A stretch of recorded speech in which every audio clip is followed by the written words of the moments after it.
it kind of goes without saying that if you're bikepacking, you're going to be sleeping out overnight. We've got 3 different options here today, each with their own advantages and disadvantages.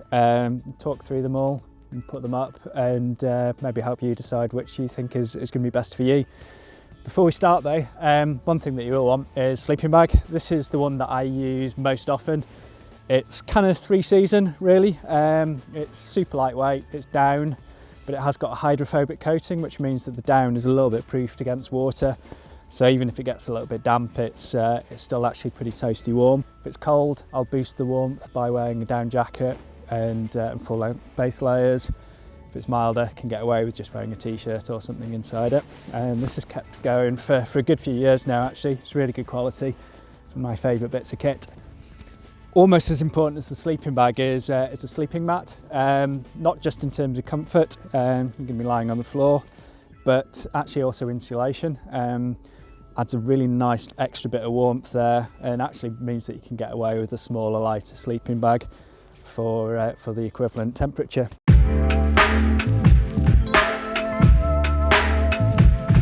Okay, so moving on to the actual shelter. Smallest, lightest option is bivy bag, I guess. Advantages to using bivy bag is you need a really small footprint actually, you only need a tiny bit of level ground. Also, I mean, it just packs down to next to nothing as well. Disadvantages, can be a little bit claustrophobic sometimes.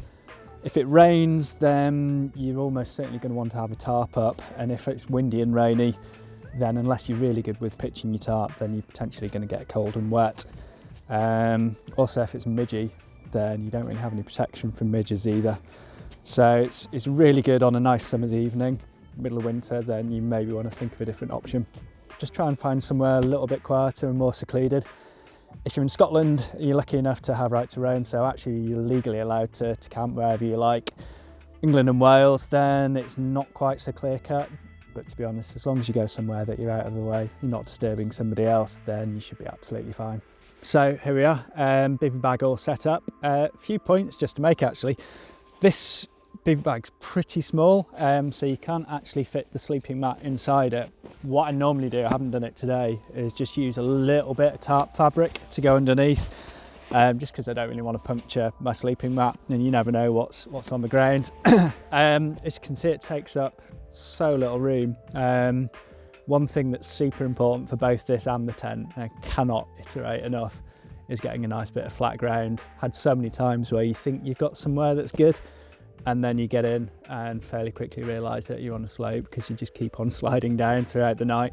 So it's worth just spending a little bit of time getting some flat ground. But this is all right here. It's not too bad.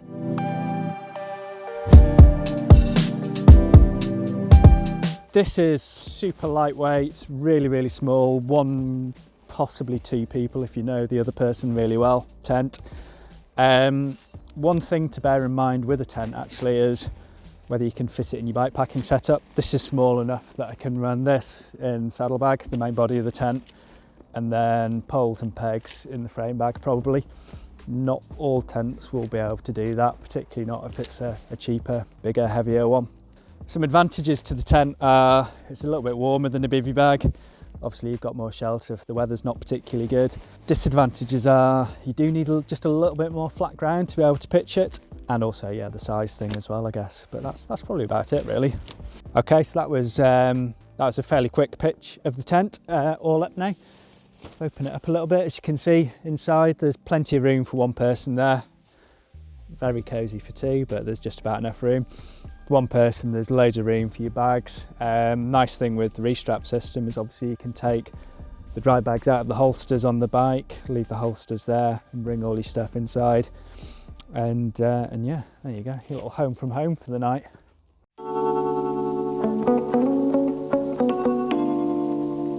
Finally, hammock, which I've never used before. So we'll see how that goes. You can have a laugh at me trying to put it up. Some advantages to the hammock are actually if you can't find any level ground, then obviously you're off the ground anyway. Apparently they're super comfortable. I've know a few friends who use them and sing their praises. Downside is obviously you do need something to hang it off, and if you've got mates that haven't got hammocks, then they might get a bit pissed off with you trying to find somewhere. You kind of want trees that are going to be wide enough apart to string the hammock up, and obviously you want them to be sturdy enough to not fall over while you're sleeping in the middle of the night. Other than that, we're going to be learning as we go. If we find out anything else, we'll let you know at the end.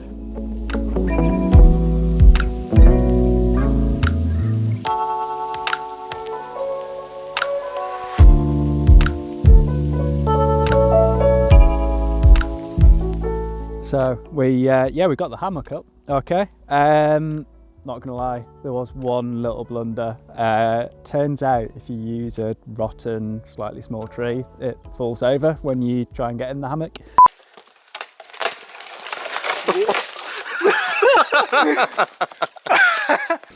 But apart from that, you know what? Having never really used a hammock before, I can kind of see the attraction. It's super comfy.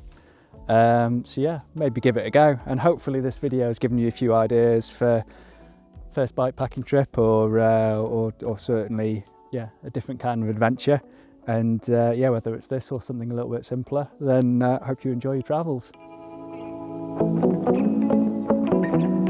It's pretty damn comfy, this. You know what? I could imagine kipping in this for the night. You reckon? Yeah.